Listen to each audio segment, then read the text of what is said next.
The following is a Galactic Network podcast. For more, go to gncast.com. That's gncast.com.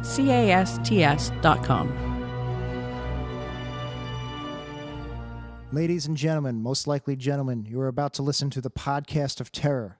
This podcast is terrorable. That's terrorable, not terrible. It's actually a great podcast, but it is terrorable. It is full of terror. It's discussing movies that are full of horror and terror, and that means there are probably going to be adult themes, and there's going to be adult words, curse words, bad words. There's going to be references to potty humor based on the hosts, Matt and Corey, who I love. So if adult themes, adult words, and potty humor are not your thing, or if spoilers for terrorable movies are not your thing, then this terrorable podcast is not for you. Listen to something else, maybe 90th Percentile, the worst episode ever, a Simpsons podcast. But if you do like terror, you love things full of terror, you love terror, then this terrible podcast is for you. Podcast of Terror coming up right now. Matt, have you ever had phone sex? All the time, actually. It's my favorite form of sex next to dry sex.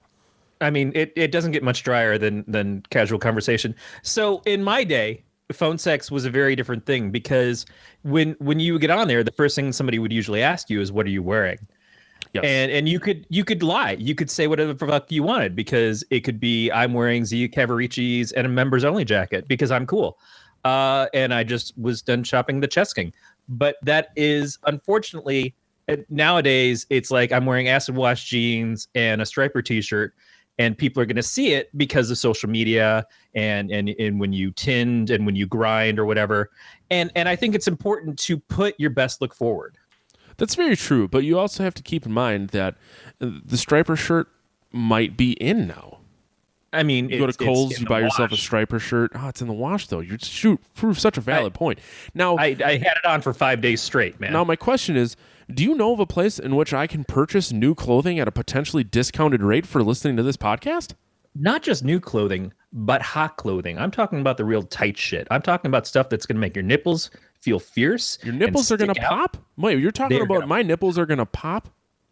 I mean, not as much pop. I know yours are inverted, but they will feel safe and protected. And those places, should you care to go to them, are thehate.com. That's www.thehvii.com. And our other buddies over at Stratosphere Merch. Now, both of these are friends of the shows, and that's why we advertise them. But also, it's because they got great stuff. They do. They got some fly-ass gear. They also got spring and summer lines coming. They're gonna keep you fresh looking all fucking year. It is the right time to shop. So if you happen to go looking for some new clothes, go to thehate.com, use our code HBG15, get 15% off your order there. And if you're also interested, check out stratospheremerch.com, use our code TERROR, get 15% off there as well.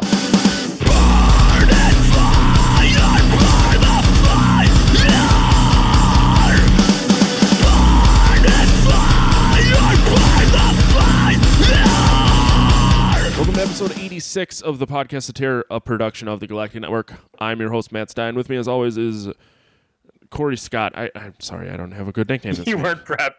You had nothing to say about me. That actually hurts worse than some of the shit you said about me on air. It's like now the love is completely gone. You don't even have the abuse in you anymore. I'm that much of a fucking staple in your house. I'm just like the fly on the wall that died 6 years ago, but it's stuck there because you painted wrong and I just never got to release. And so I'm not even falling to the fucking carpet to get vacuumed up. I'm just one less thought in your fucking brain. I was going to call you the crusty cum sock from underneath my bed. See, you shoulda, woulda, coulda. How are you, Corey? I'm good. Good. This week, our guest is the creator of a YouTube cartoon. I personally fucking love this thing. It's called The Texas Tardigrades. Brett Ziebarth. Brett, how are you? I'm good. The show got dirty pretty fast. I warned you. I warned you before we started recording. The shit gets real. We have a disclaimer at the beginning. We're okay. Yeah. Okay. Yeah, we had to start putting a trigger warning on it. Yeah. Sometimes shit happens. So let's go. I want you to talk about your show because people. I've tried pushing this off on a couple of coworkers and I don't know how to describe it. So I'm hoping you can do a good job of that. Yeah, I can do an okay job of that. Of course, it's always difficult to describe it, but I always just say it's like the elevator pitch is like King of the Hill in a microscopic world. So that's kind of an easy way to kind of set the tone, you know. When you think of King of the Hill, you think of them. I don't know if you're familiar with the show, but you know, you think of those guys standing out on the curb, drinking beers, talking. And so I don't know if that was necessarily the how I created it, but it's definitely an inspiration there. And then, you know, tardigrades are such a weird creature. I mean, I read about them a few years back, and you know, they were you know, this crazy thing that can survive all these, you know, impossible elements. And so I thought, well, you know, a mixture of microscopic animals with Texas accents, fishing. And, you know, I knew that I wanted it to be somewhat safe for work. You know, I feel like short and safe for work, something that people could watch in 2 minutes, you know, sneak it behind their boss's back and not be, you know, you know, they can click it, watch it, and then in and out, and they're not going to offend anybody horribly. Hopefully they get a couple of laughs in, and hopefully I have, you know, you can follow a bit of a narrative arc. You know, season 1 will be 10 episodes, and there's a little bit of an arc to these characters, you know. There's actually 2 episodes that were to be continued that I remember. Yeah. I've done a few where it's like, you know, where yes, the action ends, and then that action will pick up right where it left off. Most of them start like it's like a new day, and they've got different T-shirts on, and you know, again, I want to try and keep it isolated enough to where if you were to come in on episode 3, you wouldn't be completely lost. Although you might be completely lost anyway, because some people don't even know what a tardigrade is. So that's been an interesting thing. Is like, I guess if you're trying to explain the series to somebody or explain it, sometimes you have to just back up and be like, oh, do you know what a tardigrade is? Because some people don't know what that is, or a water bear, you know, and you have to explain it as this like weird little thing. So it's been interesting, you know. It's an interesting, yeah. I usually just say they're 2 minutes long. Just fucking watch it. Yeah, that's another thing. It's like, you know, it's hard to get people's attention for. I did a web series before with Mike Diaz, and each episode ran about 6 minutes long, and it's like that is like just pushing it a little bit too long. You know, like I mean, I thought it was good. I thought it was funny, but it's like at that 6 minute point, you're really, you know, in this world where there's so much content, it's, you know, you got to be able to grab people and yeah, 2 minutes is like, hey, it's 2 minutes, it won't kill you, you know. Mm-hmm. That's probably how I'll start selling it now too. It's a good. I mean, 2 minutes a lot long, of times just fucking watch it. I've made that complaint many times that there's too much shit to watch. Yeah. So if it's between not watching something or just 2 minutes, like I'll give you 2 minutes. Yeah. I mean, the whole world, everybody now is competing with like Game of Thrones quality shit. I mean, it's like this. Yeah. I mean, whether you like the show or not, you know, it's like there's so much good content out there now. It's really insane, you know. I've been finding. I just finished watching The Night Of, that HBO miniseries, and what the fuck else did I finish? I don't know. Yeah. Anyways, there's a lot of shows that I'm really, really into, and they're really good. And then you get to that last episode, and they just fall flat. Yeah. And I was talking to a buddy of mine, and all he said was, "Well, they can't all be Breaking Bad." Like, I guess, but you got to see it through. I don't make TV shows or cartoons, so far be it from me to tell you how to do what you do. But that's if you make a fucking TV show, just make it good the whole time. Yeah. Fucking assholes. Well, thanks for coming. Yeah. It's fun to finally have you on. We've been trying to figure this one out for a bit, I think. Either that or we just set it out. I don't know. I don't know. That was a lot of beers ago we started that discussion. So that could have been yesterday, is what you're saying. If that's your time constraint. It was a lot of beers ago, so noon? 11:30 this morning? Hey, I had a pretty bad headache earlier, so I'm drinking the pain away at this point. But yeah, so thanks again. For more on this podcast, including show notes, contact information, subscription links, go to gncast.com/pot. You can chat with us on our Slack channel during our shows at gncast.com/signup. While you're there, you can subscribe to our newsletter. If you're new to this show, I think I do this every week, but this is probably, you should go back. The worst episode. We assume. Yeah, we're not even 5 minutes in, and we're already like, no, fuck this show. We screwed it up again. Yeah. We're going to cover some news, then we're going to get into a movie. We're going to talk about 1994's In the Mouth of Madness, which this is the first time I've seen it, and I had not really heard of this movie until you suggested it. And then crazy. Within like 3 days, like 7 people brought it up. I'm like, this is fucking out of control. I liked it though. But we're starting a new little segment here. I probably should have warned you now, knowing that you're a beer guy. But what you drinking? What am I drinking right now? Yep. Oh, that's pretty lame. Coconut flavored LaCroix. There's nothing lame about it because Corey's always drinking Lipton iced tea. Oh, okay. Yummy. He doesn't drink, so he's got to keep it classy around here. No, we had a listener write in because I generally always drink beer. He kind of called me out on never saying what they are. Gotcha. So we started this what you're drinking, and which makes it even worse because I'm drinking a buddy's homebrew, so I don't know what it is. It's good though. The cap was labeled FS. So. Yeah, I don't know what that would be. That doesn't sound like it's short for any type of beer style I can think of. It smells like kind of weedy and sweet. Okay. The only thing I could think of would be a farmhouse, like if it's a farmhouse saison. Yeah, maybe a farm. Okay, and could be a saison. That's the only thing I could think of. But I know Kevin. It's got a little cloviness to it, a little Belgian yeast characteristics there. I love Belgians. Well, Kevin, you don't listen to my podcast, but good work, man. No, just start listening to my podcast. All right, let's get into the news real quick. I'm gonna kill this beer. Start the next one. Brett, I know you're never supposed to ask someone you just met their age, but how old are you? I just turned 36. Okay, so I'm asking because I'm hoping you have at least heard of this game. Night Trap, which I remember owning as a kid on Sega CD, is getting a 25th anniversary re-release on PlayStation 4. Okay. Yeah. I'm super fucking excited. I like video games a lot. Did you play this at all when you were a kid? No, I was a Sega kid though. I had the Sega Genesis, and I loved. I had the buddy that had the Super Nintendo, and it was always the battle of like which one's better. And I always liked the Sega because it felt like. I mean, it was just the marketing telling me that it was cooler, but they had slick marketing back then. If you remember, like the Sonic the Hedgehog marketing, and Mortal Kombat 2 had the blood in it, and but they had. I don't know. I feel like it was a little bit more like, I don't know, for lack of a better term, metal. No, it really was. They had games like Kid Chameleon, which was pretty Slaughterhouse. Yep, Slaughterhouse. Yeah. But like you said, the biggest thing was that Mortal Kombat had blood.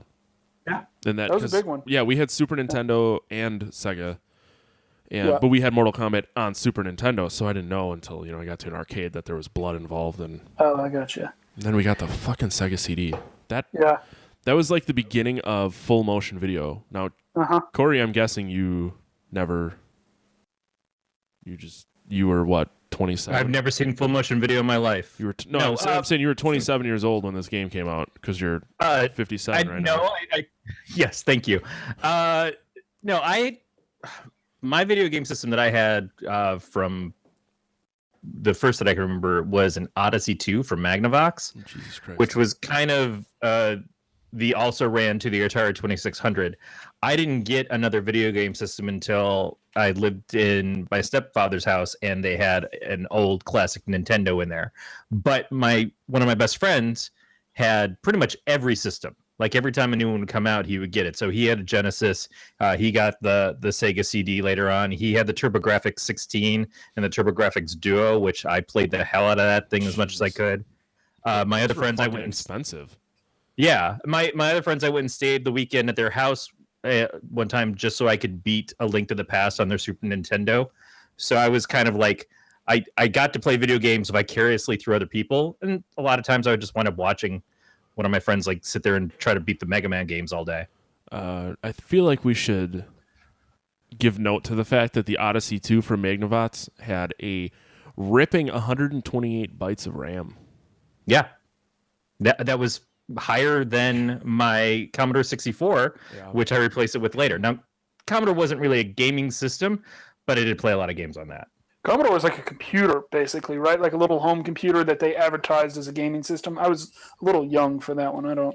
Yeah, it used an Atari joystick, or you could get different style ones, but it had the same gaming port on it, and it had cartridges, or if you invested in it, you had the floppy disk drive or the cassette drive, which don't use a cassette drive if you can help it. So back to my original point, Corey. Sega CD is kind of where I remember full motion video becoming huge. They had Ground Zero Texas, which was like a light gun shooter game.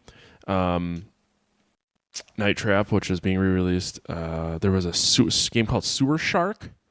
Yeah, I remember the ads for that. And Tomcat Alley, which was a fighter jet game. Literally every Sega CD game was just full motion video, and it was QuickTime events where you just hit buttons. Was Echo the Dolphin on Sega CD, or was that the regular? I think it was both. Oh man, yeah, I think I remember that one as well. There was one on Sega CD. Yeah, I never picked up that system. That was when like Sega started releasing. I think they were getting a little desperate. They released the CD, then they released Saturn. Then they released a 32X thing that went inside the Genesis, and it was pretty terrible. But you needed it to play Doom, so yeah, that was it. You could play Doom and then that Star Wars game or something. Yep. Yeah. Yep. I think we rented a 32X from Blockbuster one time. Yeah, I did. Yeah, because you could do that when we were kids. Because you could do that. Yeah. So Night Trap's coming back. It's like just a remaster. They didn't add anything. I think the whole game is like an hour and a half long, but they're getting my money. And if you want, you can download the theme song, which is horrendous. Yeah, I did. I watched a little trailer. That theme song is it's terrible. bad. It's really bad. Yeah. But you make up for it with Kimberly from Different Strokes running around in a sports bra almost the entire time. So you should probably also note that this is one of the first games that warranted ratings. It was the first game to get a mature rating because I believe there's nudity. Fairly positive there's nudity. I never finished it because I never could figure out how to play it as a kid. Yeah, I didn't know. Now you have a reason to find the brief nudity in there. That's the other thing close all too. the Is blinds. when games like this came out, a lot of them were just kind of tapping the direction at the timing, and they were really tough to figure out. It was like that in the arcade with the two Don Bluth games. Space Ace and Dragon's Lair, where you had to memorize this pattern to be able to get through the game, but the gameplay wasn't really anything special. You were more leading the movie across, and if you didn't hit the button just right, then you fucked it up and you died. Yeah. So it may not be the greatest game in the world, but story-wise and just for a sense of history, there's something there about it. I mean, the success of the re-release will depend solely on the price tag they put on it. Yeah, that's probably true too. That's what I'm gonna. Do they release these things on like discs, or is it just a download? Nope, it's gonna be physical disc. It's coming out through Limited Run Games. Yeah. Limited Run does vinyl pressings once in a while. Apparently, they've done a couple games. This is the first I knew about it. But by people, I mean like this one story that I randomly found at one point, think it's going to be about $25, which is worth it. I mean, 60 would be out of control. Yeah. Some new game like Outlast 2 just came out on Tuesday, and even that was only $40, and that's like a brand new AAA title. So I don't know if they're getting away from the $60 mark unless you're Call of Duty or Madden. Yeah. But It's a lot of money for a game. I assume you don't still play video games? Me? Yeah. I play old games. Yeah. I guess it's not worth it, but I could turn to show I play basically PS. I have a PS3. I basically use it for Blu-rays. So I'm kind of like PS2 and under. I don't know. I like old games. I'm not great at first-person shooters. And that's all. It seems like that's like the main thing now. Like I would just go on when Halo came out. I would go on there and just get owned by little kids, and that's still what happened. I mean, I just don't like getting shit talked by little kids, and that's as soon as I figured out that is the world that I would be. I just sort of said I backed it up, and I said no more. I'm just going to stick with what I know. Yeah. What I know is. I every year I'm like, fuck Call of Duty. I'm never fucking playing that game again, and I buy it every year. Yeah. This year I won't. I don't give a shit about World War II. Yeah. Wasn't an important war. Yeah, fuck, whatever. Who cares about World War II? Just some guys. No, this isn't the video game podcast, but I don't like the slower paced. I like fast, and gotcha. Everything I do in my life is fast, right, Corey? I agree. Premature ejaculation. I have fast pooper. You're nothing about you is ever going to reach maturity. No. Fuck you. Let's go on to the next news story. I'm not sure this is exactly horror, but I know we've talked about this movie before, and it keeps showing up on horror sites, but the new Predator has been delayed to the late summer of 2018. Predator, the original Predator to me is an Arnold Schwarzenegger movie, not a horror movie, but the new one may be scary. Who knows? It's kind of a mix. It's an action movie, but it has a sci-fi bent. But then there's people getting killed and slaughtered all over the place. It's a bit of a war movie in the first one. It becomes more of an urban assault movie in the second one. By the time you get to Predators, it's back to being that in the forest, but I think maybe even on an alien planet or something. And it feels a little bit more like a horror movie again, especially because one of the people in the group is a murderer themselves. But when they crossed over, I think is where it really happened. When you had Alien versus Predator and Alien versus Predator 2, which is scary just in the fact that how the fuck did that film get made? That's where it became more like a horror movie, because the Aliens franchise definitely qualifies, even with all the sci-fi aspects of it, they're horror films. And the mix of those creatures and the predators trying to hunt them or survive them makes a difference in how it works out. But yeah, I don't know. I mean, I'm more interested because of the people that are taking over these films, because we're getting into people who are, like Shane Black is doing the Predator film. Ridley Scott is doing the new Aliens movie, although I guess there's another Aliens movie that's supposed to be the continuation of the Ripley story from earlier, but Ridley Scott's is the continuation after Prometheus, which I don't know if that was necessarily the right call, but maybe it's supposed to fix all the shit that Prometheus did wrong. The thing is that I don't think either of the franchises are really interested in having them meet up again. Certainly Ridley Scott doesn't seem to think so. He seems to be snubbing the whole idea of Alien versus Predator.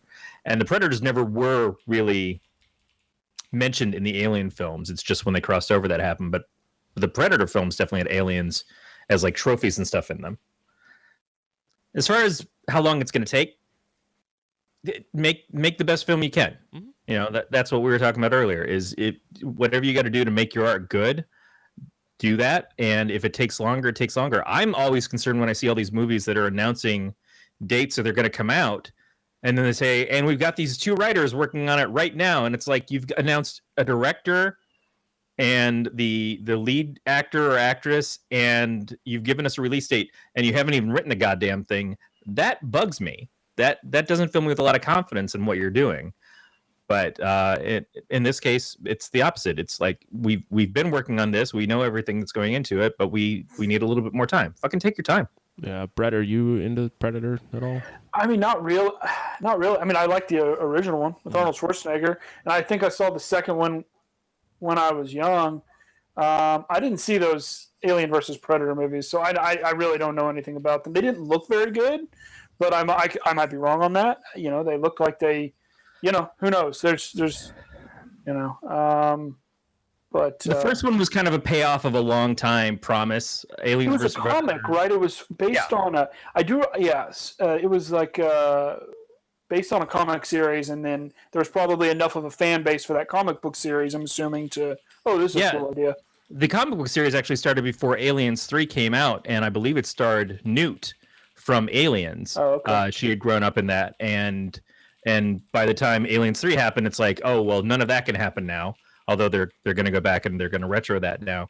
But the first one, had at least touches of things that if you were a fan of either series, it worked for you. Like, for instance, the guy Lance Henriksen, who played Bishop in Aliens, played the original guy who he was based off of, who was built to look like and emulate, who was the head of the Wieland, I think, Foundation, who was also named Bishop something. And he's in that because he's dying, and so he's looking in this place to try to find a cure for what he's dying from. But it gives you that sort of throwback of like, okay, this is all kind of how it pins together and how it makes sense for the two franchises. Aliens versus Predator 2 was a crap fest in and of itself, but on top of that, it was so hard to see what was happening. The screen was just dark almost the entire time. You could not tell what was going on.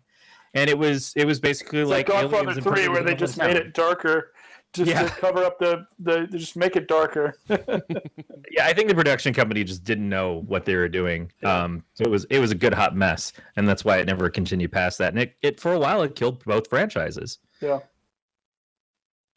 I don't know. I like Prometheus. All right. I mean, I'm anytime somebody has the balls to put out some dark sci-fi, I'm usually a little more lenient on it, just because there's just not enough good dark sci-fi horror stuff out there. So I guess the bar is a little bit low because there's just not a ton of it out there, when you think about it. Mm. So as many story flaws and stuff as Prometheus had, I was, I could get on board just because, like, okay, well, we've got some really cool visuals here, and so that helped it pass. Got a B. I'm not a huge Aliens fan. I also don't care about movies and canon and this, that, the other thing. I just want a good movie. Like, at this point in my life, just give me a good fucking movie. Just make it entertaining. Yeah, make it entertaining, because unfortunately, shit is not good anymore. Yeah, most things are bad. Like, when did they start being bad? Do you have a In the Mouth of Madness and before? I mean, and after. I mean, anything after that is. I don't dislike some of the newer movies that come out. We've reviewed recent movies that we both really like a lot. Yeah, I find more things that are recent I like less than, like, I watched Hot Shots 1 and 2 the other day, and my wife's like, "Why are you doing this?" I'm like, "Because these are fucking great movies." Okay. Like, they don't make movies like that anymore. No, they don't. They don't make too many of those now. For a number of reasons. I mean, Saddam Hussein is in there with a tiny dog, and he's got tan marks for where he's wearing a bra and shit. And, like, you couldn't get away with that anymore. I mean, they kind of did that with The Interview to a limited degree, and watch what happened. That movie almost didn't get to come out, and they had to fight to get it released at all because everybody was so freaked out that the guy that we're just taking pisses at now, it was going to get all upset with us and throw a bomb at us. And it's like, wow, we probably shouldn't put out this movie. And now it's like every day, hey, fuck you, North Korea. I said, quoting, a president, not myself, but kind of fuck you, North Korea. Well, I mean, we're doing it. We're saying that to our own president at this point too. Yeah, no, exactly. Since that day, I have not heard at so many concerts, "Fuck president's name." I didn't know you were a big fan of the Dixie Chicks. Yeah, it's. I am a fan of the Dixie Chicks, actually. You're just a fan of Dick. That too. Chicks help, but what a weird combination. Yeah, or whatever you're into. I think the problem with a lot of what we're finding our enjoyment being lower and lower on recent movies is not so much that they're bad. It's just that we've seen so much of this stuff before, and there's not a lot being brought that's new. It's just emulating things that have gone before it. In the case of Aliens and Alien, those are two movies that are very iconic and told at the time very original stories. The horror story in space and the whole creepy spookiness of Alien stands out among everything else because it was one of the very first like that. And Aliens brings us the Space Marines and the whole like guys running around with machine guns and stuff fighting the alien creatures in space. But so many things since then have copied those. And so it's hard to find that new gem that is doing something that's actually original or doesn't at least feel like a blatant ripoff. Like Jason X has a lot of parts to it that feels like a blatant ripoff of Aliens, and it's not the only one that does that. So when we see more recent films, it's that we're comparing them to things that were already done, and usually were done better because somebody actually had a passion for what they were making, as opposed to, oh, I'm just going to do this thing and it's going to be just like Aliens. Yeah, I also think that special effects, since you can do anything now, that there's something to working within like creative confines of, okay, well, how do we make this look real and scare people in real life, on the screen, back in when did Aliens come out? 79? Alien, Yeah. The first one. And now it's just like, okay, well, what do we want to do? It's the sky's the limit. And so you start looking at like, okay, we need 40 Space Marines. We need 300 things. Okay, we can just copy those and paste them here, and you can do anything. And so I think that sometimes, when you have some confines that you're working within, i.e. practical special effects, and wanting to stay true to that, again,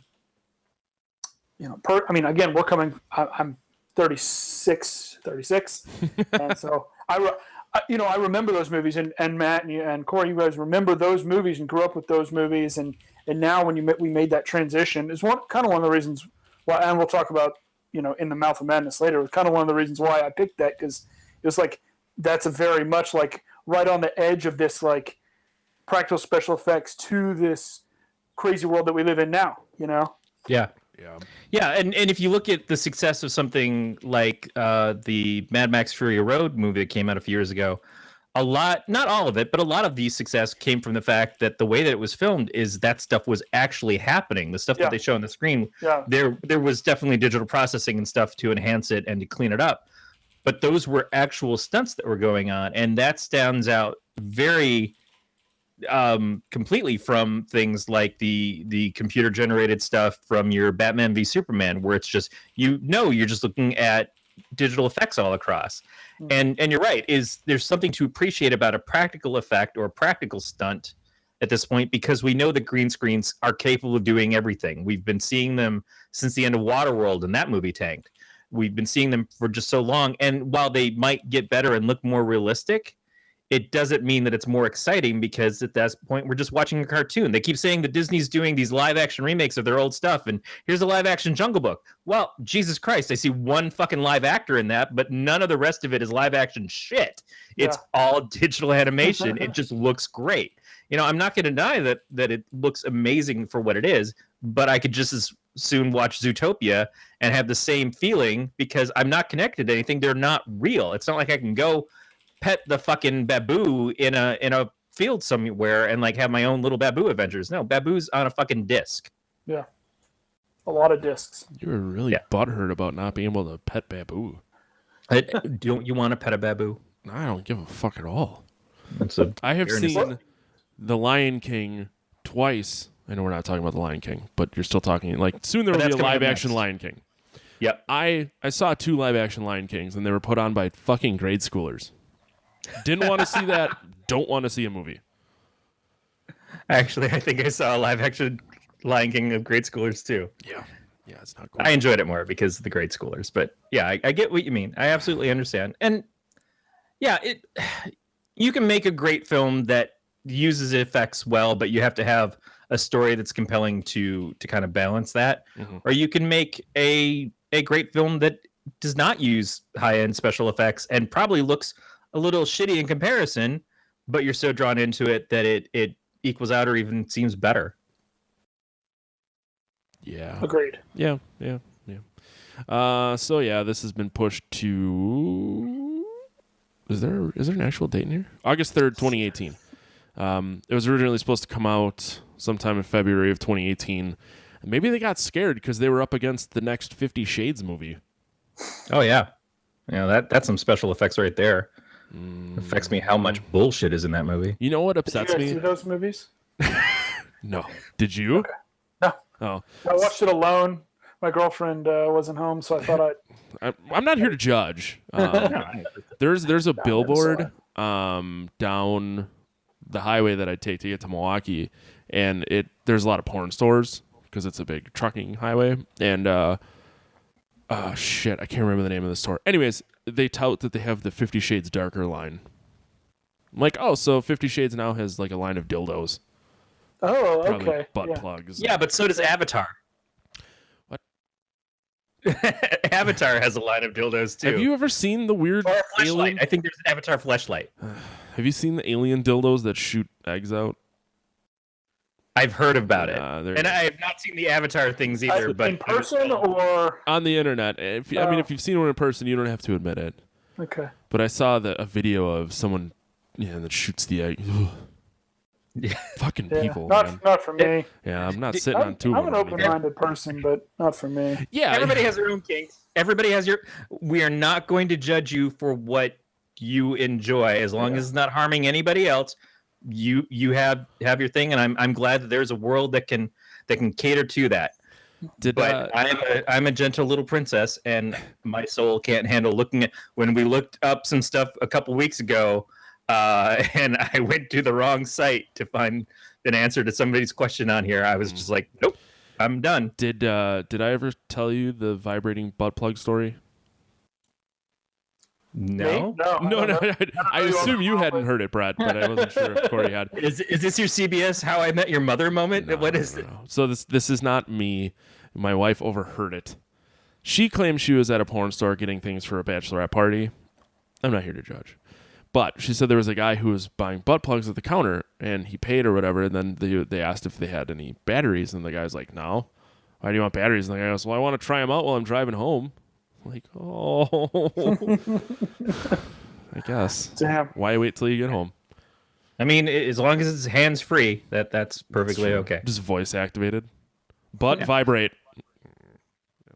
There was the sex toy that got in big trouble because they were tracking the information that they weren't supposed to, of like the sex toy could be controlled through your phone app, and they were uploading all that information to themselves, so they got sued, and they just wound up giving everybody money. They're just like, here, we're just gonna refund you. Should have bought one. All right, let's do this last news story before we talk more about butt plugs. Does season 3 of the TV show Scream, which is currently on MTV, is rebooting itself, I guess? I don't watch it. Going to a totally different cast, new showrunner. Who is it? Queen Latifah, I think, is going to be a part of it now. Yep, that's a questionable decision. Brett, do you watch this at all? No. Is it any good? Do you? I haven't watched you don't watch it. Yeah. No. Okay. No, I mean, seen the original, but that's maybe it's one of the sequels, but we'll actually be reviewing the original next week. Yep.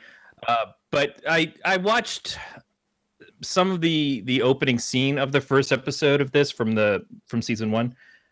And it was just kind of like the Scream movies to me walk a fine line between being slasher flicks, and good slasher flicks because of who they're made by, but having a lot of comedy, a lot of great character stuff. It was the first time we were seeing that kind of tongue-in-cheek meta humor of, we've experienced all these horror slasher flick tropes, and now we're going to explore them in this movie, but we're going to call them out as we see them, and we're going to call out other things before they even happen.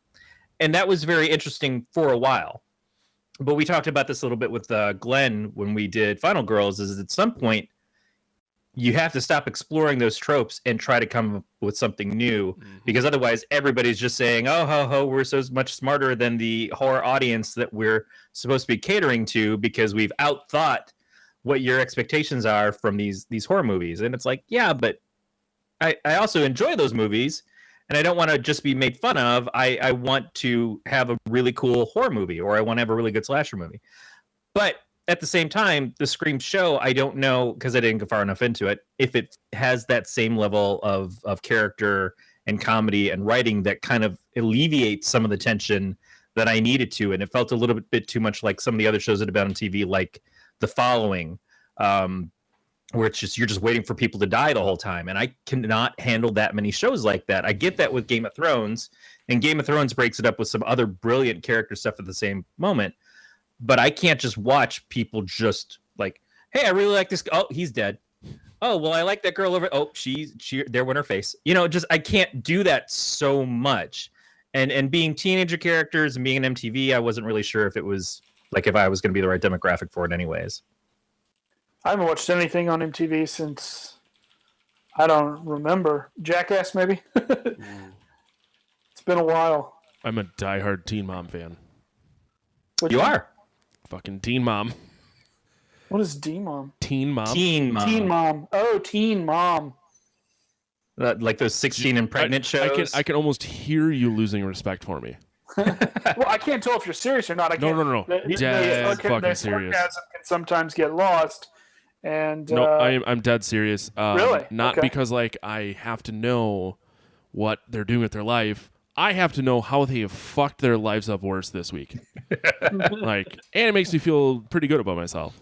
Yeah. You know, there's ever a question about if I'm not doing something right with my life. I just watch Teen Mom and I'm like, I could be way worse. Yeah. You were never a teen mom. No. Yeah, I could be 24 with 6 kids. Been married 3 times. Which is okay. Which is perfectly. Again, we're not judging anybody here. Oh, you can be 24. If that's what your jam is, or that's where your happiness lies, you enjoy that, you know. But that I've known people. But you're also not on TV having MTV follow around and exploiting your own misery for cameras, and that's a little different. Yeah. Oh, we watch Catfish too, because that's I really just like seeing the depravity of human beings. Yeah, it makes you feel better that you're not like those people. It's a little bit of a self-esteem booster. Catfish to me is fascinating in the fact that, like, how do people still let this happen to them? There's a movie, there's 5 seasons of a TV show, and they still don't get it. You're fucking dumb. I don't know. Yeah, because everybody's so desperate for love or attention that we just hunger for. Sorry. So Ben, our guest from last week, just showed up in the chat and is now just Teen Mom yelling Janelle at me, which if you watch Teen Mom will make sense. Thanks, Ben. I'm sorry, Corey, you were saying? No, I don't have a lot to say on it. I figured that where MTV really lost, there's that 16 and pregnant show. You know, I'm sure that sells fine, but you know what would sell even better? 15 and slutty. That's what you do. You get them the year before they're teen moms. Do you? It's kind of like developing your own Kardashians at that point. Do either of you listen to Aziz Ansari's stand-up at all? No. I have. You have? I have. Okay. Yeah. So he does a joke where he's talking about how MTV has 16 and pregnant, and then my super sweet 16. And he goes, what they need is a 16 and pregnant, where at the end, Method or whoever did Pimp My Ride shows up, and he goes, I'm going to raise your baby as my own. Go back to being a teenager. That would be good. But I think to that fact, I think it is kind of fucked up that MTV has a show about how someone fucked up their life at 16 and another show about how someone is super duper rich and just has a giant party at 16. And they're just miserable because nothing is going as much as they wanted to go. Like, but Daddy, I needed it to be this, and I wanted fucking Van Halen, but not with fucking Sammy Hagar. What are you, an asshole? Yeah. I'm a Gary Cherone. Nobody wanted Gary Cherone and Van Halen. All right. Can we be done talking about MTV? Just one last. Do they still play any music videos since you watch? I don't think so. I don't like watch. The channel. DVR it. I do not watch MTV. Okay. I'm trying to think of the last time. No, we don't have cable. We have Sling for TV. Oh, okay. So literally, if TV is just on, it's on True TV because it's always on Impractical Jokers, and that show is never not funny. I'll write it down. Never seen it. Oh, come on. Sorry. I'm really into stupid humor, which is possibly why I like your show. Not that it's stupid humor, but it's just. It's not the most highbrow. I admit it. Which is, there's a huge audience for it. Just think of if you, once again, I'm not telling you how to do your show, but you throw in like 12 dick jokes per 2-minute episode, you're an Adult Swim show at this point. I know. It might maybe season 2. I was trying to. Maybe I'm too clean with it. My last web series was filthy, and I feel like I went maybe too far that way. Maybe I've gone too far. Not maybe really. It's too clean. I love regular show.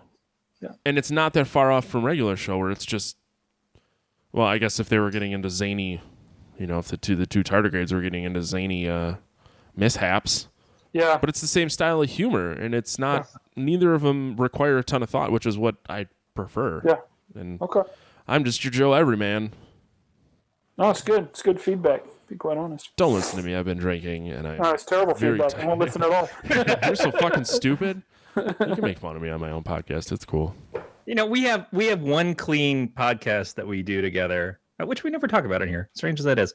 And it's a very different feeling for us when we record it, but it makes sense it's something that Matt did from the beginning, and I kind of came in to help out recently, and it's us and another duo who do the show. Butt plugs? But yes, we're World Weekly. And so, butt plugs. But we go on there and we actively think, let's not swear, let's not get too out of hand. Unfortunately, we have tasteful Dave Nelson who's editing us to clean us up even when we do get a little over the line. But it's a different show and it's a different audience. And I think that it's cool to hit both things, because there are people who are going to like you and they'll follow you to either thing. But then there are people who are like, no, I wanted to be this way, or I only came here for the dick jokes. And I think that this show is dick joke heavy. Mm-hmm. Yeah, Corey and my personality is dick joke heavy. You know what I mean? Yeah. And that's just the way we are. But I have a personality at work that's like this, but light. Yes. Yeah, me too. I have a hard time remembering not to yell. You got to be a little more. Yeah, you got to be a little more reserved depending on your workplace. I used to work in an equipment room at a film school, so it was like this, but maybe heavier on the dick jokes. It was right. So I guess if you work in a cubicle, you might want to. When I worked with all IT people, it was this at maybe the next level up. But when I'm in an office with salespeople and managers and the president of the company, everything, it's just a couple steps down. In all cases, I'm still me, and anybody there has a pretty good idea of who I am as a person. But there's a different part of me that maybe you don't get all of the Corey that day. Gotcha. Said my wife. I just like when people don't talk to me at work. Yeah. It's a different story though. Yeah. Let's get in the mouth of madness. Unless you guys want to make fun of MTV some more. We can do it through this. Fair enough. Yeah. Corey, do you want to do a recap? I really like this movie, but as I was explaining to Brett before you showed up, I had not really heard of this movie, and this is the first time I have seen it. And it's not like it's straightforward either. It's okay. So, In the Mouth of Madness was made in 1994 by John Carpenter.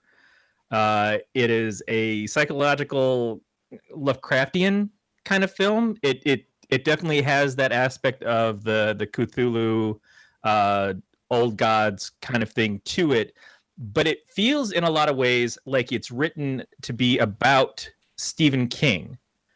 Because they reference Stephen King a number of times in the movie. They do reference him, but they always say, but our guy's better. Mm-hmm. And certainly the book covers and stuff look like Stephen King style covers that you would expect in the mass paperback stuff. So this writer, Sutter Kane, has written all these books, and they sell in the billions, and they sell in multiple languages, and they're huge, and everybody is like waiting for this new release of his next book called In the Mouth of Madness. And he has disappeared. So they hire this insurance investigator to come and try to help find him. Right before he gets hired by this company, he gets attacked by somebody with an axe who gets shot by the cops. It turns out that the guy who attacked him was actually the agent for the writer. He had no idea at the time until he's talking to them at this company. So they want him to go find the writer. And what he works out is a set of clues that he finds in the designs of the covers on each of the covers of his books. He puts them together and they form a map to a secret town that doesn't really exist on any other maps anywhere. So he follows it with the editor of the books, this woman, what was her name? Styles, I believe. Styles. Yeah, that's right. I kept thinking she was from Teen Wolf.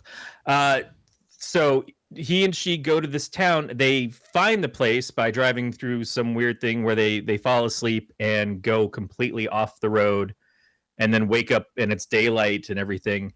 And they're trapped in this town, and this town seems to be the place, and all the characters from this guy's books. They all exist here.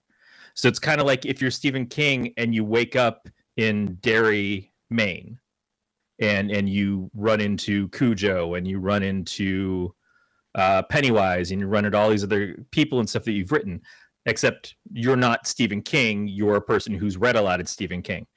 And as they're trying to figure out what's going on in this town, the actions and stuff that they expect from these characters start to happen. Like the woman who owns the bed and breakfast that they stay at is killing her husband, and kids are chasing this dog down the street, and they're all kind of demonic. And there's all these different parts from the books that kind of add up, and they see things that shouldn't exist in the town, but they open up the window and there they are, this church and stuff.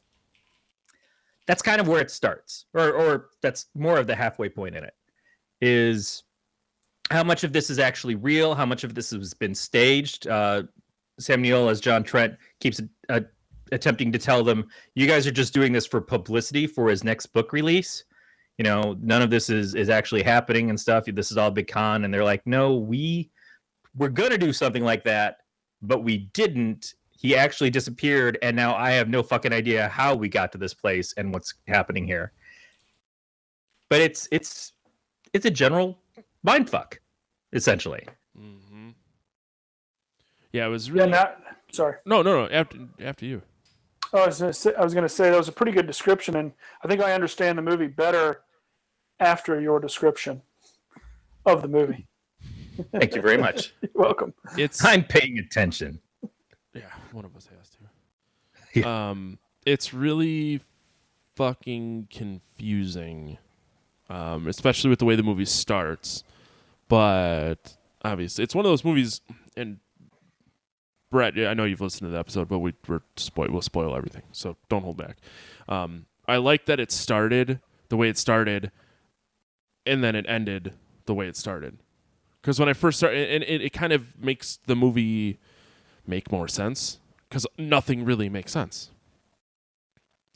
I feel like I smoked a ton of pot, and I'm trying to explain math to someone.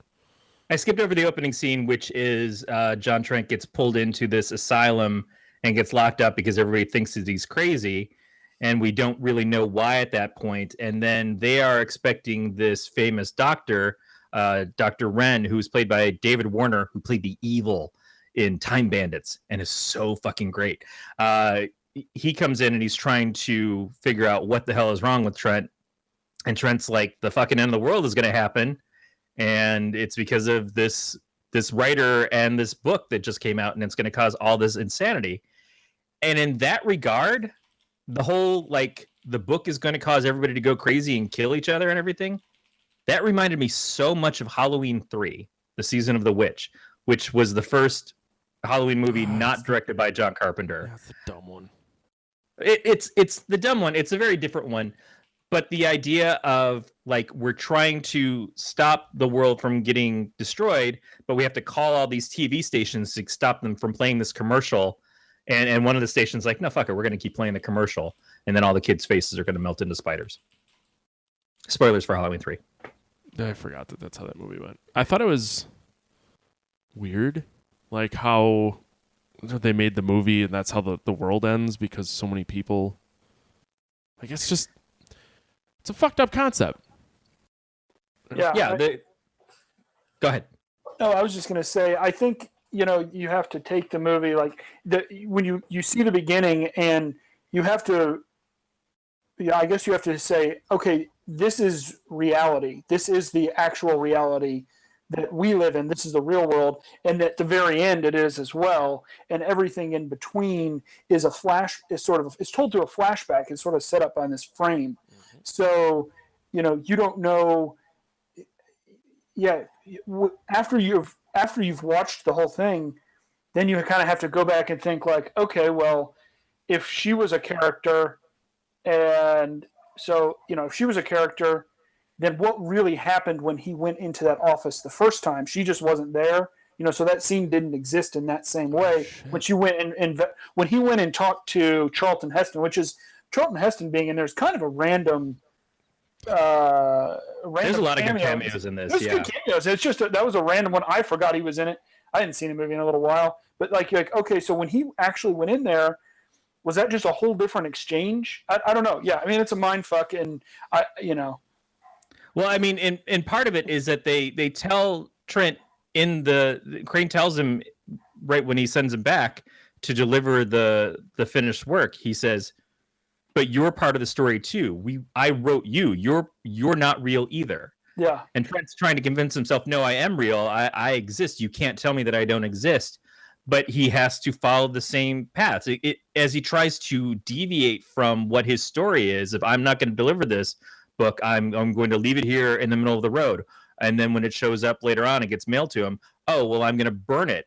And then in the end, he goes to Charlton Heston. He's like, well, we can't release this book. And the guy's like, well, you already gave it to me several months ago, because his story was always going to be that he delivered this book, and that's what's going to cause everything to happen.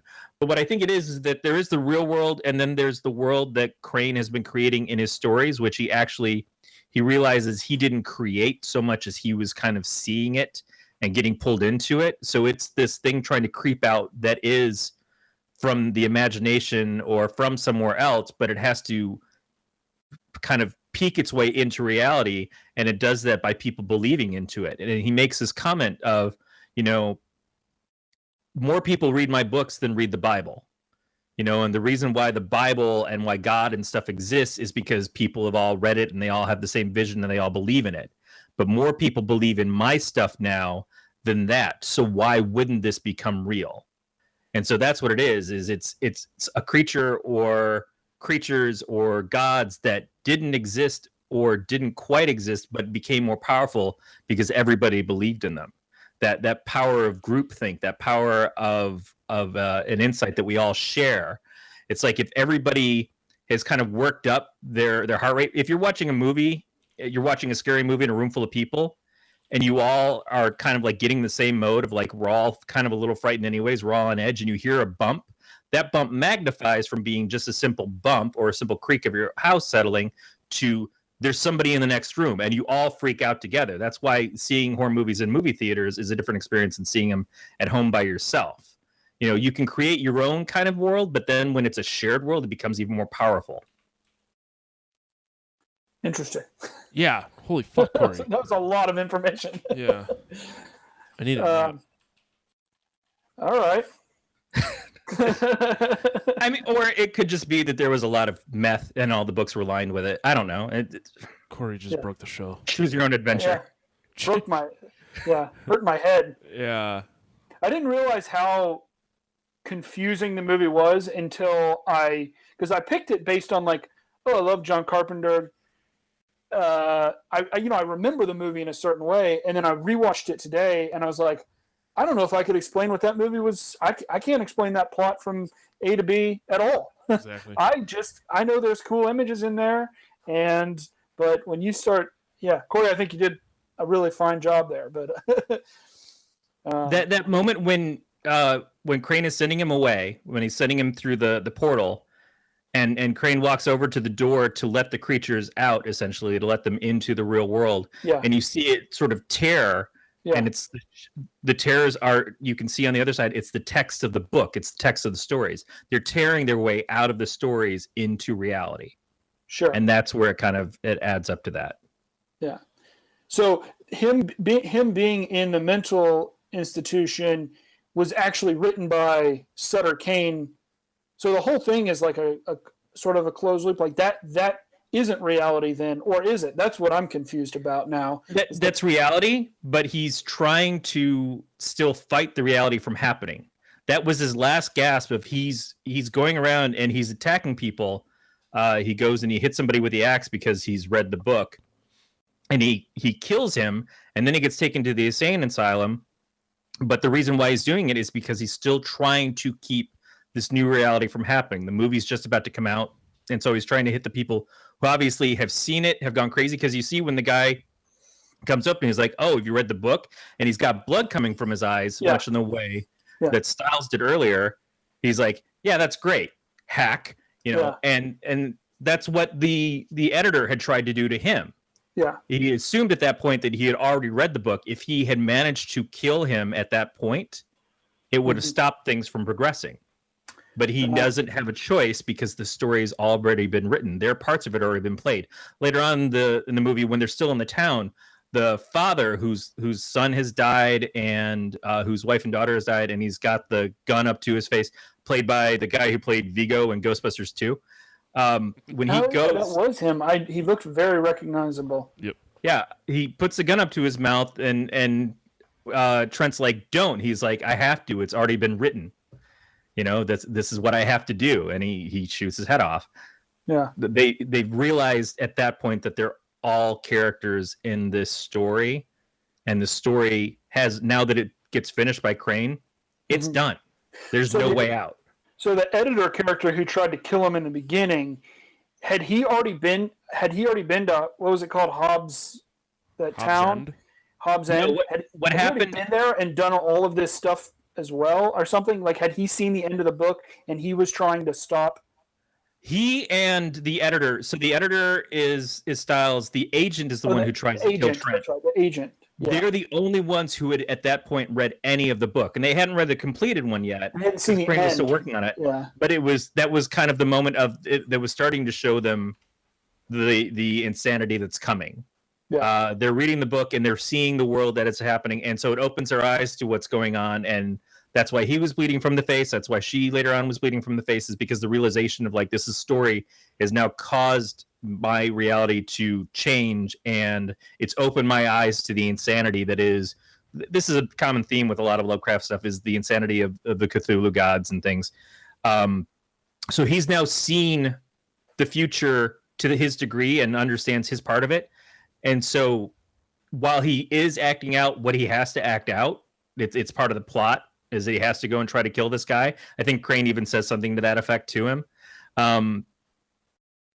If he could have just stopped Trent from doing anything, then it would have stopped. But at that point in time, he's doing it because he's read the story, and then she starts to go crazy because she's read some of the story. And when Crane shows her the rest of it that he's written, Kane. Sorry, no, that's all right. I keep confusing him with Crane because I think Crane is Scarecrow from the Batman mythology, which is kind of a matching thing. In fact, Arkham Asylum is named after the publishing house of H.P. Lovecraft, I think. Maybe wrong on that. Might be Bradbury, but yeah, it's a good story. It would have been interesting to see. There were other people that they had chosen to direct it before Carpenter came on. Tony Randall was one. Mary Lambert, who I think she did the Pet Sematary movies. She was another one. But landing with Carpenter adds something that it just felt like it was in the right hands. It felt like his style of movie anyways. I loved the fucking music at the opening and the end, which was, of course, composed by him. Any excuse to have Carpenter do a score for your film is the right thing to do anyways. Mm-hmm. But he it does also always felt, on movies. I mean, he does. Yeah. He was just on tour. I don't know if you guys knew. I mean, like recently, he was touring around with his son, playing all his themes. I saw him here in Austin. It's great. Yeah, he just had a new album come out. I think last year or the year before. The second one of his albums they sound like music from his movies, but they're actually new stuff. His stuff is just great. Mm-hmm. But another movie that I really like of his, even though it's not good, is The Prince of Darkness, and I think it came out just a little while before this. Yeah, and it feels very similar in tone and what it is. Prince of Darkness was 1987, so yeah, it was a 7-year difference. Yeah, but it just, there's something about the way that he does things that it just felt appropriate for that style of movie. Yeah, that's kind of how I feel about like his whole kind of canon. They all feel like they're a part. I mean, I always enjoy the world that he creates. It might not be the best movie, but they all have this sort of I don't want to say cohesive, because this movie wasn't really cohesive. But when you dip into the world of the movie, you're in a John Carpenter world. Even I feel like there's between Big Trouble in Little China to maybe less so The Thing. The Thing sort of feels like its own. It feels like its own individual. I mean, it's got some John Carpenter. Obviously, he helped with the music and stuff like that.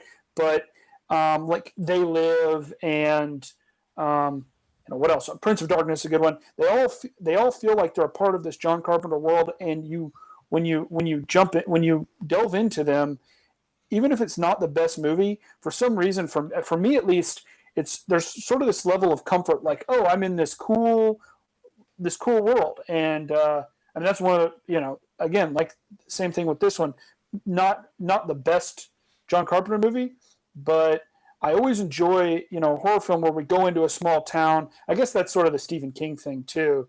But go into this small town and you feel like you're a part of this weird world that you can't get out of, and he then he expertly puts his score in there, and by the end of it you're like, wow, I don't know what I just watched, but it was entertaining, and again, it's sort of stuck with me, and Yeah, Matt actually had John Carpenter come up on his recent episode of 90s Percentile.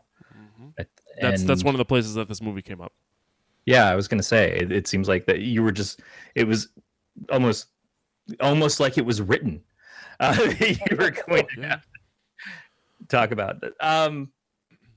But yeah, I haven't watched everything of John Carpenter's, but everything I can think of is all very distinct, and it all kind of stands out. You're right, though. The Thing feels a little different, I think, because it was taken to be so serious in what it is. It's not, there's not a lot of lightweight to it, and there's not a lot of psychological stuff to it, other than the fact of like you're being psychologically tortured because you don't know who to trust. The trust thing is very big in that. But even if you go back to Halloween feels different from the other films too, because it's still sort of real world in a lot of it. You don't really laugh at it very much, whereas like I mean, I feel like The Thing, you don't laugh at that movie, whereas there are definitely aspects of many aspects of They Live. Have you guys seen They Live? Yep. I mean, it's silly, but you laugh at that movie sometimes. But I don't know, I love that movie, but there's definitely times when they're having a 9-minute wrestling match when you're just like, oh, I'm just gonna sit back and watch them have this wrestling match and get a good laugh out of it, Yeah, you put They Live next to a Big Trouble in Little China or a Escape from New York, and they all kind of make sense tonally together. Yeah. But you put this next to Prince of Darkness because it's sort of the outside world that you don't understand invading the normalcy of your world, mm-hmm. and it's much more of a supernatural, psychological fuck up with it, and it ends in a way that you feel like it was always sort of predetermined and there was no way to control or change the outcome. Mm-hmm. And I think that's the other thing too, is the end of Prince of Darkness reminded me a little of the end of this as well, because it's like they're trying to keep this one thing from happening, and then they realize at the end that no, we didn't keep it from happening. It's still going to happen like this, but what we assumed that thing happening was, it actually isn't. It's something else entirely. And that's very well in tune with what this is. But it's still, they're different movies, and they tonally, they feel very different. So you can't say that one is a ripoff of the other, especially because this was written by somebody else entirely. Mm-hmm. It's a fucking good movie. It is a pretty good movie. My wife kept saying it. She's like, this is a great movie. And she'd seen it, and she was a fan of it. And I'm like, yeah, we'll see. And by the end of it, yeah. That was your first time to watch it, Corey? I think I've seen parts of it before, but it was on late night on cable, and I came in the middle of it. And you don't want to come in the middle of a movie like this. You just seemed very familiar with it, and I was like, wow, how many times have you seen it? But wow. No, okay. This is my first time actually, and I think I avoided it before because I couldn't figure out what was going on from the parts that I had seen. Yeah. So I just kind of like, well, it's probably not that good. It's from mid-90s. I mean, what kind of shit movies did they make then? Now we know better than today. Yeah, according to Matt. We don't have time for that conversation. Any other points, or do you guys want to score the movie? I have one other point, and then I'm ready to score the movie. I guess one of the things that when I first saw this movie, I looked at when it was released, and I thought it was, I watched it, and then I was like, holy shit, this came out in 94. And I thought, okay, this is like 89, something like that. And then I realized Jurassic Park came out 1 year before. So Sam Neill was in what I would say is like the divide between Jurassic Park came out in 93. It was cutting edge, some of the best CG, some of the best special effects we'd ever seen. And then you have him coming out a year later in this movie that's, 90% practical special effects and feels like it's part of a different generation. It didn't feel like a 90s movie. And I always kind of looked at it, this actor was a part of this very clear divide between those older movies and what we have now. And that's just it. He did Jurassic Park and he did this. Yeah. And then he wasn't in Jurassic Park 2. And Sam Neill's career seems like it should be much bigger than it is. It feels like he's an actor that you enjoy seeing him on the screen. He's done some really great stuff, but then he's also done a lot of stuff that could have just been anything. It could have just been junk as far as people are concerned. And he hasn't stopped acting, but you don't see him in a lot of things. And it's like, man, why don't we get more Sam Neill? They're talking about Goldblum is going to be in the next Jurassic World. And it's like, that's great. I like me some Goldblum. Don't get me wrong. Where's Sam Neill? Yeah. Well, Sam Neill did Jurassic Park 3, which was somehow even worse than Jurassic Park 2, I guess. Yeah. I never saw 3, so never watched it. Was 3 the one where they got to the city? That was 2. That was the end of 2. Okay. I never saw Jurassic World for what that's worth. But people keep sending their goddamn kids to the goddamn Jurassic Park. And so 3 was they go looking in there because William H. Macy and Téa Leoni, their kid has gotten lost there. And so they convince Sam Neill's character to go back with them to rescue him. But I don't think they give him all the information until they get there. I think Vince Vaughn's in that one too. Holy shit, really? I believe, if I'm remembering correctly, it's been a little while for all of them, but fucking people, man. Whatever. All right, let's go ahead and score it. We're gonna score this Bad Mama Jam on the patented FAP scale. It's not really patented, but I do masturbate a lot. We're gonna start off with the feature of the movie on a 0 to 5 scale. Brett, as our esteemed guest, you get to go first. How was the story to you? The acting, very 90s, but... So I'm just rating it on story and acting. And actually, after we've talked about it, I had it written down as a 3, but I'm bumping it up to a 4. Now that I've got a little clarification on the story, thanks to Corey here. It happens to me all the time, so don't even feel bad. Now that we've talked about it, I think I'm going to bump it up to 4. Nice. Corey? For the story, I think the story was a lot of fun. I enjoy the idea of a writer getting lost in his own stuff. It's a little never-ending story, but even better. I'm gonna go 4. Well, make life a little easier across the board. I also gave it a 4. I'm really excited to actually go back and watch that, but we'll cover that in the next score. God damn, I need to take a nap. Next category is attention, 0 to 5. Would you purchase this movie, Brett? Would you recommend it to friends? Clearly, you've recommended it to us, but that doesn't necessarily mean that we're friends. But yes, I would. I'm going to go with 4 again.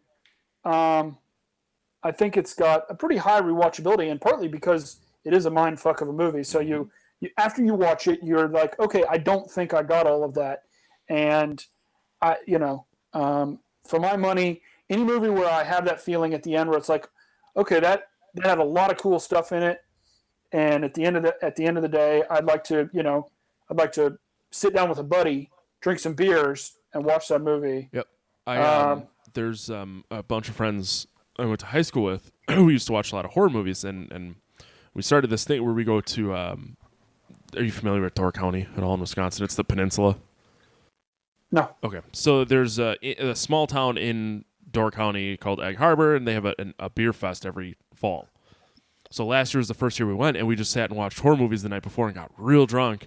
and recorded a podcast. So I actually want to, if we don't do a podcast this year up there, I want to take this movie up there to watch it with him. Cool. Because things would get real interesting when you got a bunch of beer in you. Yes. Yeah. I believe. How many beers did you drink last night? I had 2 bombers. Okay. I had a Boulevard Changeling. Okay. And an Ale Asylum bourbon barrel-aged impending descent. Okay. Then a glass of scotch.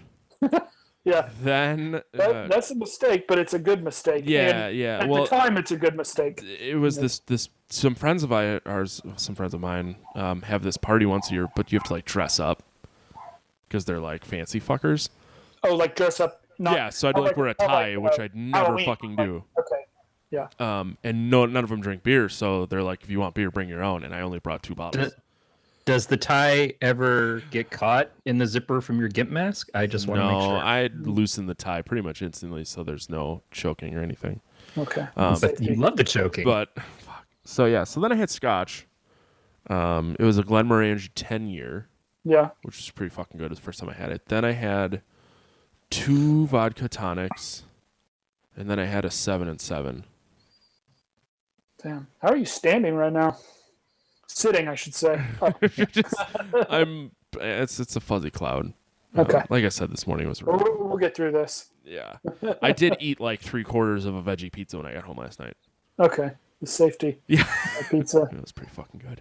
I don't even know where we are right now. Corey, sorry. I got us off the track there. Never. Did you give your score, Brett? I said 4 on what is it? Rewatchability and recommendability. I don't know. Okay. Recommendability. Yeah. I like that. Corey. I'm gonna go 3. I think it's a quality movie. I think it works more in, for me, the idea of watching it together in I'm gonna watch a bunch of Carpenter films. If I'm gonna watch Prince of Darkness and watch this as like a double feature, I think that would be fun. But I don't know that it's gonna be my go-to just to jump on like, oh, I really need to see In the Mouth of Madness right now. Did you give it a number and I missed it? 3. 3. Jesus. Oh, I even wrote it down. Holy fuck. Wow. Based on what I said before we got into what a night I had, I gave it a 4. And then last category we have is the scariness or the panic on a 0 to 5 scale. Brett. I'm gonna go 3 on that. I think there's some nice scares in there, and I think that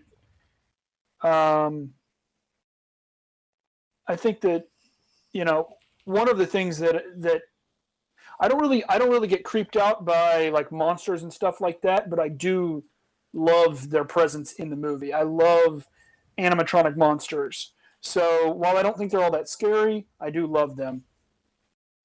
I completely agree with that. That's how I feel about movies these days. Corey, how about you?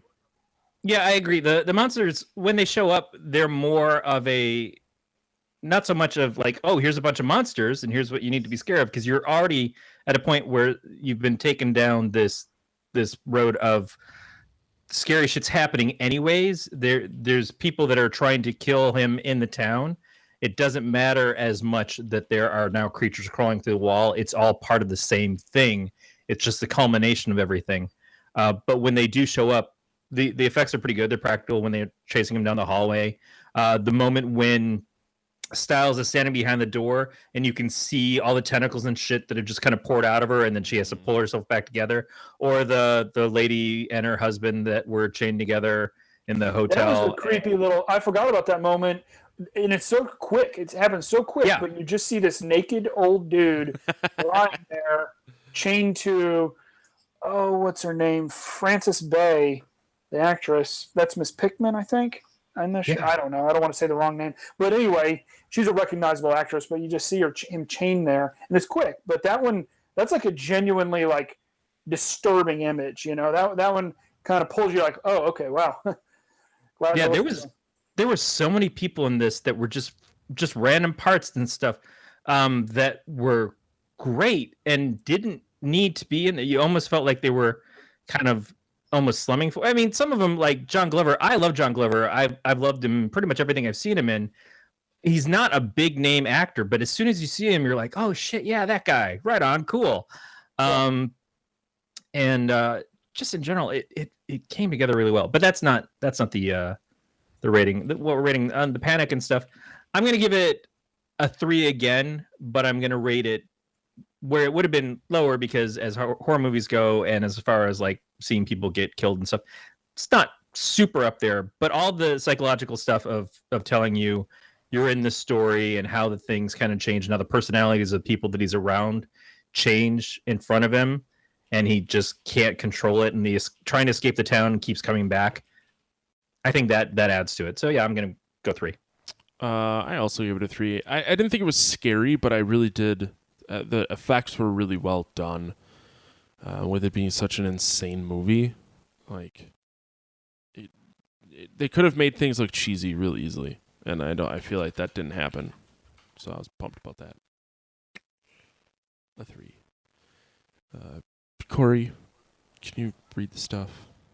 Yeah, you can contact us by leaving us a voicemail at 805-328-3966. You can email us at pot@gncast.com or leave us a message on the website, gncast.com. We'd love to hear from you. We'd love to know, is Aliens a horror film? Is Predator a horror film? What do you think? Where's the line drawn? And is there one of these things? What is the best Carpenter movie in your opinion? We'd like to hear what your thoughts are on those things, and maybe we can use that information on a future show. You can also follow the show on Twitter, Facebook, we've got a page there, and Instagram at Podcast of Terror. And you can subscribe to us via iTunes, Stitcher, Google Play, or any of your favorite podcatchers. And leave us feedback there or rate us. We would appreciate it.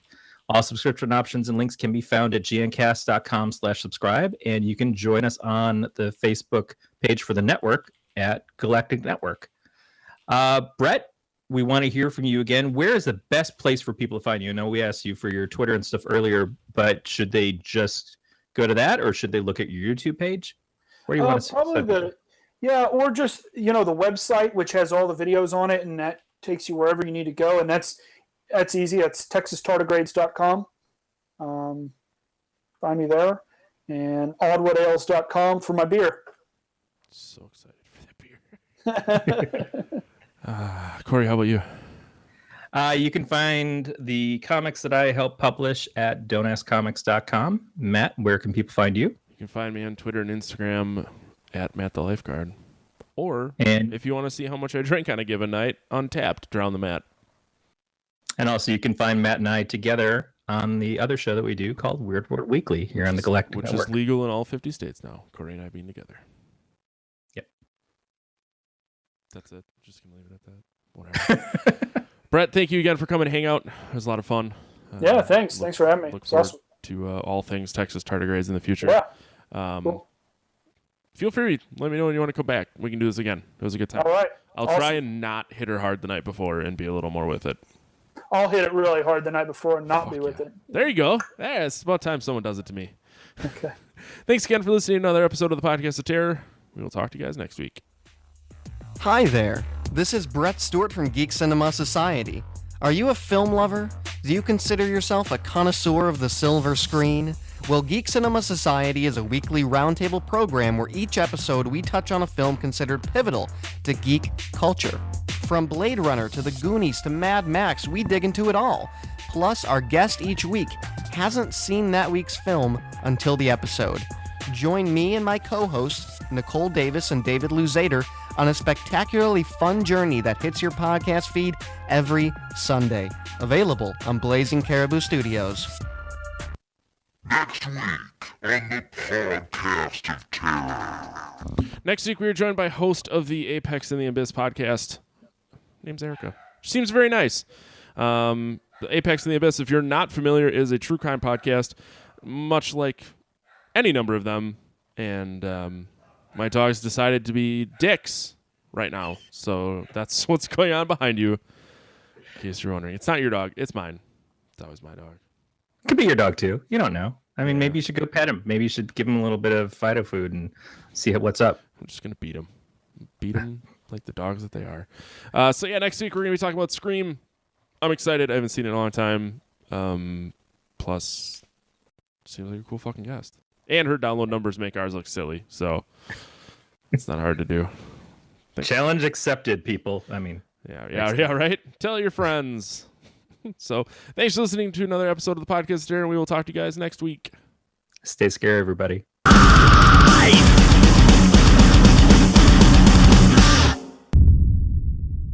This has been a Galactic Network podcast. For more, go to gncast.com.